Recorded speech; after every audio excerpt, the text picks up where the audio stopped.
Let the dollar circulate. Let the dollar circulate. Lady, lady, lady, lady, lady, circulate, circulate, circulate. Let the dollar circulate. Let the dollar circulate.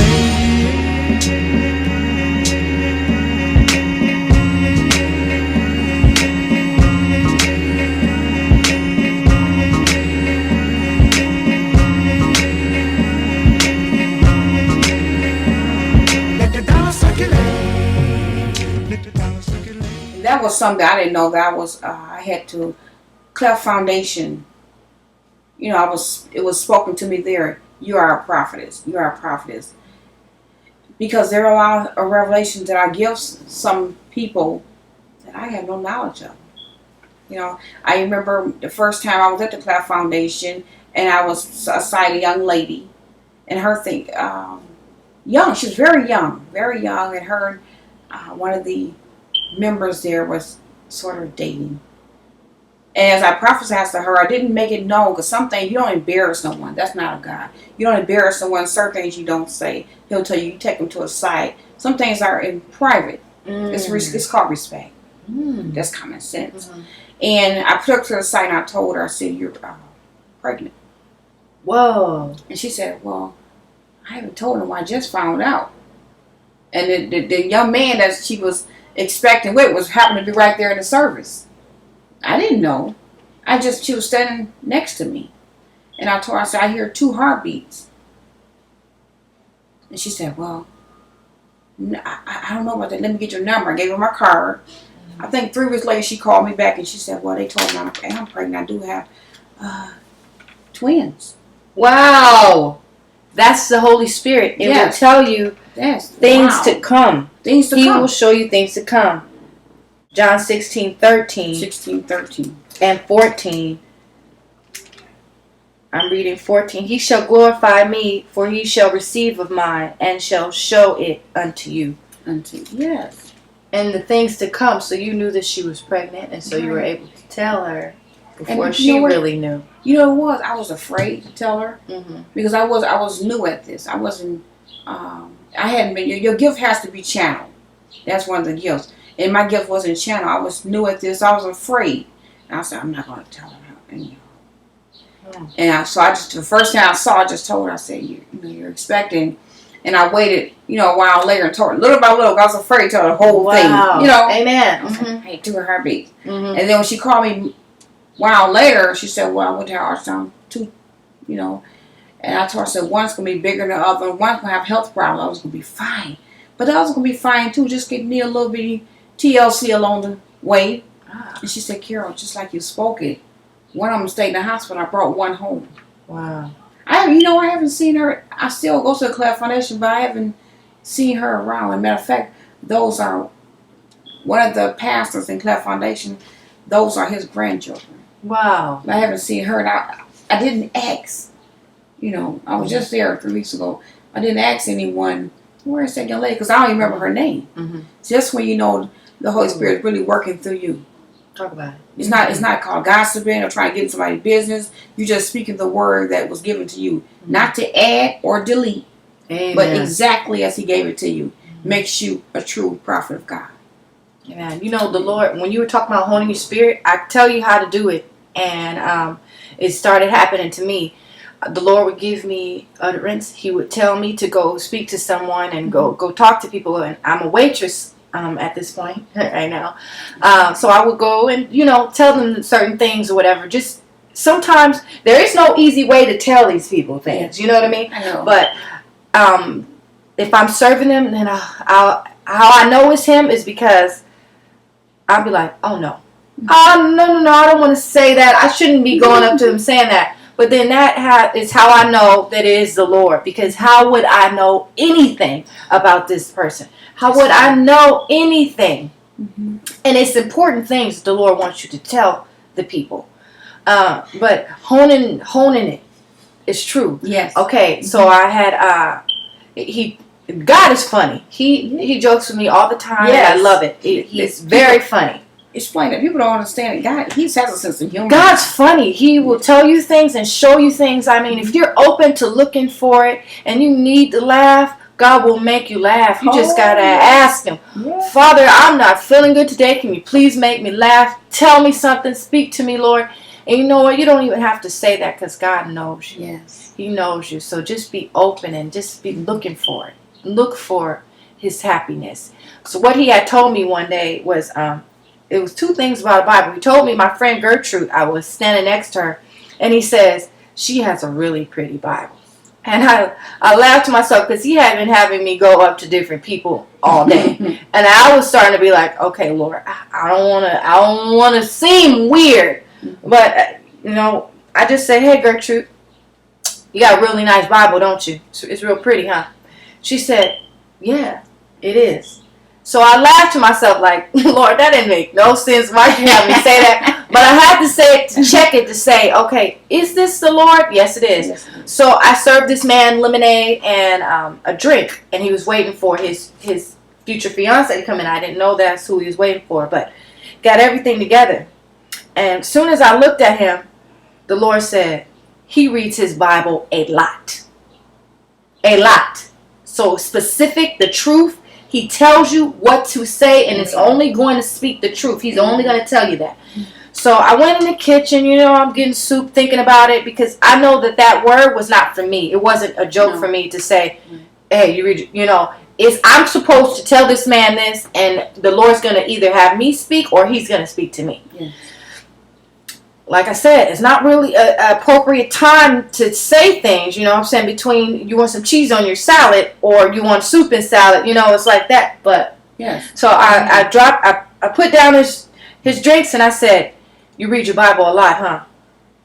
No Bible around nothing. I said, you read your Bible a lot. And he said, yes, I do. Mm-hmm. I do read my Bible a lot. Yes. Then he told me that he is a pastor, and the Lord saved him at age 16. Jesus. And he came down to the valley and saved 2,000 children. The Lord gave him a dream that he would save children in the 818. Praise God. Yes, Lord. Praise God. Hallelujah. Thank you, Jesus. Praise God.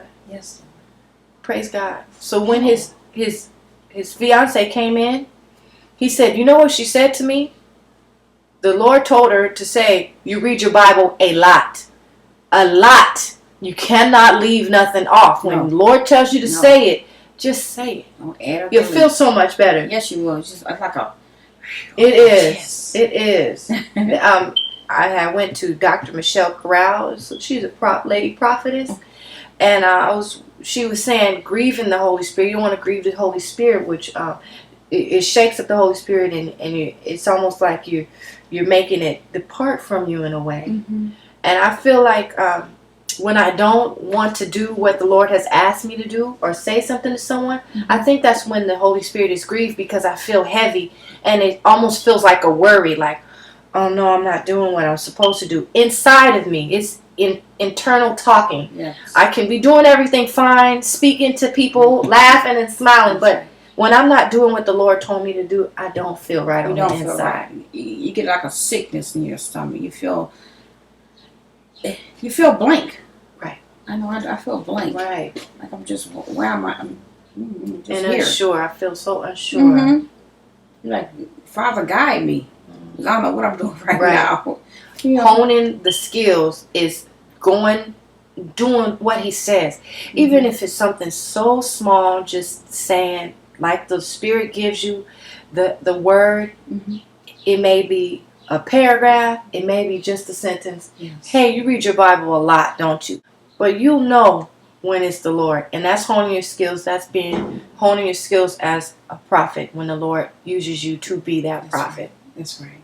And I just spoke a word, and you just said that, because I remember sometimes, and you have to listen very carefully, because you'll hear words in your spirit, and the Holy Spirit sometimes aren't for you to release at that moment. They're for you to hold and say, well, He'll tell you that, but not to tell that person. He wants you to be aware of what's going on in that person's life. And I've had that happen too. Well, you just, okay, well, I'm just... But if He wants you to tell it right then, I feel it. Like, right. You'll know when it's right then. I agree. Now. I agree. And He'll always give you an opening. He'll give you an opening. If it's something that's like, oh, I cannot say this right now. He'll give you an opening. He'll give it to you. That's why you have to be, you got to be friendly. You remember I feel like you got to be friendly. You do. You have to. What other way is there to be? If you want friends, Right. be friendly. You got to be friendly. To be a, how do you say it? To be a good friend, you got to be a friend. Right. That's If true. you want a friend, you got to be a friend. That's true. Yeah. And it's like Moses. You remember when he went up there, up on the mountain, and he said, Lord, I can't, I'm paraphrasing. I can't say it. I don't talk because he stuttered. Right. God said, I didn't tell you to say anything. I said, just open your mouth and I'll fill it. Whoa. Just open your mouth. Just open your mouth. And he'll fill it. Amen. I ain't saying you get. Now you're putting self into it. Right. Let me do this. Right. It's his job. Right. We're just instruments. He uses us to play the tune to you. Come on. Amen. He just uses us. Oh, Bam. I heard something for you. Thank you, Father. You're a waitress. Right. You're waiting. Oh, You're a server. I am. You're a servant. I am. You're a servant. I am a servant. Thank you. You're a I'm servant. a servant. I'm always going to be a You're always servant. going to be a servant. Wherever he puts me, I mean, if I'm in the White House, I will be a servant for the Lord. For the If Lord. I become president, I will still be a server for the Lord. That's right. I know he has a higher purpose for him. Yes. I know he's going to do something else, but even when I'm a minister and when we're ministers, we got to remember we're a servant for the Lord. All the time. And I always make sure I say, Sister Carol, call me Sister Carol. Because I have, I have license in this, license in that, but I'm a servant. That's my first job. I'm a servant. Before I'm anything else, I am a servant. I'm a God servant. And I love that word. All right, I'm a God servant. It keeps our all of that craziness in check. That's where we get more of God, less of us. If we remember that we're a servant. Remember that you're a servant. You'll be blessed. That keeps me humble. Amen. Me too. Say I'm a servant. I'm just a servant. I'm just serving. I'm doing whatever he tells me to. He's using me. To glorify his word. Amen. But okay. Thank you for coming, Sister Carol. You're welcome. Thank you. I think we got a lot of meat and potatoes and bacon. Ooh. Yes. That's good. We're gonna make some soup. I hope you guys get filled with the word and go out and do something. And I hope you you can take these scriptures that we gave you today and meditate on them. Yes, please do. And hone your skills. Is there anything you want to tell the people? Jesus love you, and so does Sister Isis and Sister Carol. Oh yeah, he does. Amen. Amen. And Sister Carol, where can they find you? You can find me. I'm on YouTube on A Moment with Sister Carol, or just put in Sister Carol. I'm on Facebook as Sister Carol, Yahoo, Twitter, all those connections. Moore's Ministries, Sister Carol, and you can find me. I'm in Los Angeles, and I'm located also in Detroit, Michigan. I was wondering, maybe somebody might want to ask you some questions, Sister Carol. Do you have an email that someone can? Yes, I do. I have an email. It's siscarol45@yahoo.com. I'll spell that for you. SISCAROL, the number 45@yahoo.com. siscarol45@yahoo.com. Please do any comments or prayers, praise reports. You're all welcome. Amen. Amen. Thanks for watching. You're watching Isis and Friends. As you know, we bring you the hottest, most innovative entrepreneurs in the whole entire world. Amen. Thank you to my live studio audience, Jesus Christ and 12 disciples. Yes. Thank you, Lord. We love you, Jesus. We You love rock. you, You Jesus. love. Yes, Lord. Amen. Amen.